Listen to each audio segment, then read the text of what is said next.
चलो बच्चों, आज हम पढ़ते हैं इकाई 3 खेल कूद और व्यायाम। यह स्वास्थ्य पर आधारित एक कथा है। जो नंदिता है, नंदिता की जो शोभना चाची है, एक रोज दिल्ली से आई तो वो देखकर हैरान रह गई और बोली, नंदिता क्या बात है, आजकल तुम खाती पीती नहीं हो, इस तरह सूखती क्यों जा रही हो, तुम्हारे चेहरा भी बुझा बुझा सा लगता है। यह सुनकर नंदिता बोली, नहीं चाची जी, आपको ऐसा ही लग रहा है, मैं तो ठीक हूँ। पर नंदिता की माँ ने बताया, वो कहने लगी, शोभना, इसका घूमना फिरना या घर से बाहर आना जाना तो शुरू से ही कम था, मगर अब जब से परीक्षाएं आई है तब से इसने घूमना फिरना बिल्कुल ही बंद कर दिया है। सारे दिन कमरे में बंद रहती है, सुबह हो या शाम इसके मुंह से सिर्फ एक ही बात सुनाई देती है, मुझे परेशान ना करो, मुझे अच्छे नंबर लाने हैं, इस बार प्रथम आकर ही रहूँगी।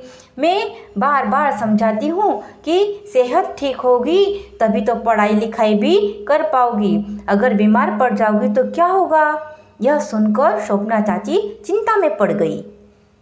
फिर क्या था, नाश्ते के बाद शोभना चाची ने नंदिता को अपने पास बुलाया। बोली, नंदिता, प्रथम आना तो अच्छी बात है, पर उसके लिए तुम्हें किसने बताया कि तुम बिल्कुल किताबी कीड़ा बन जाओ। घूमना फिरना, पार्क में खेलना, कसरत करना सब छोड़ दो। जब शरीर स्वस्थ होता है तो मन भी ताजगी से भरा होता है, इसमें नए नए विचार आते हैं, जो कुछ पढ़ो वह याद भी रहता है। सच कहूँ नंदिता, तुम अपना बहुत बड़ा नुकसान कर रही हो। फिर क्या था, यह सुनकर नंदिता एक क्षण के लिए चुप रह गई, जैसे अंदर ही अंदर उसे अपनी गलती का पता चल गया हो। धीरे से बोली, पर चाची जी, क्या मैं खेल कूद और व्यायाम कर सकती हूँ।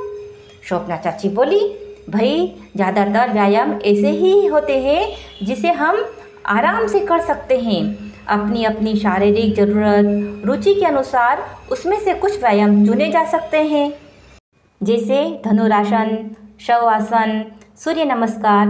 ये सब ऐसे आसन हैं जिनमें पूरे शरीर का व्यायाम हो जाता है और शरीर में रक्त यानी कि खून का संचार तेजी से होता है। फिर प्राणायाम तो ऐसा आसन है जिसमें फेफड़े मजबूत होते हैं।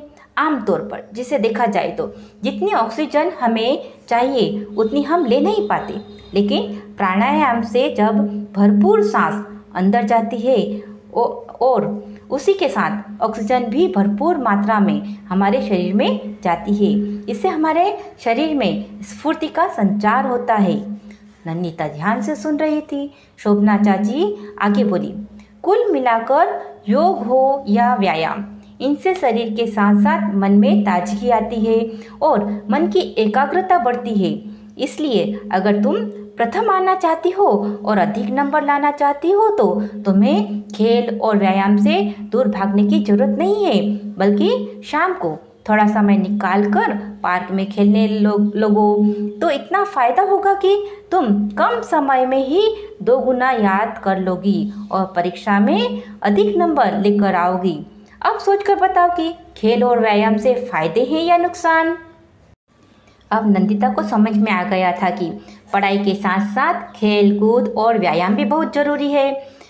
शाम को शोभना चाची पार्क में जाने लगी तो नंदिता बोली, ठहरिए चाची जी, मैं भी चलूँगी। पार्क में नंदिता ने दूर दूर तक फैली हरियालियों को देखा, बच्चों को झूला झूलते देखा। उसके मन में भी हिलोर पैदा हुई, यानी कि तरंग आने लगी कि मैं भी खेलूँ। वह भी झूला झूलने लगी। शोभना चाची पीछे से धक्का देकर उसे जोर जोर से झुलाने लगी तो वो बहुत देर तक हंसती खिलखिलाती रही। झूला झूलने के बाद जब दोनों घर आने लगी तो देखा कि एक कोने में कुछ लड़कियां बैडमिंटन खेल रही थी। शोभना चाची ने उस तरफ इशारा करते हुए कहा, देखो नंदिता, तुम तो कह रही थी कि मैं क्या खेलूं, कुछ समझ में नहीं आ रहा, पर जहाँ चाह होती है वहाँ राह भी मिल ही जाती है। देखो वे लड़कियाँ कितने मज़े से बैडमिंटन खेल रही हैं। नंदिता हंसकर बोली, हाँ चाची जी, अब मैं भी खेलने आया करूँगी। मैं आज ही अपनी सहेली नीना से बात करती हूँ, हम दोनों मिलकर रोज़ शाम को पार्क में खेलने आया करेंगे। अगले दिन शोभना चाची गई, लेकिन जो नंदिता थी उनकी सीख नहीं भूली। शोभना चाची ने उसे जो राह दिखाई उससे उसके जीवन में खुशियाँ ही खुशियाँ भर आई। इस कहानी से हमको ये सीख मिलती है कि पढ़ाई लिखाई के साथ साथ खेलना कूदना भी जरूरी है।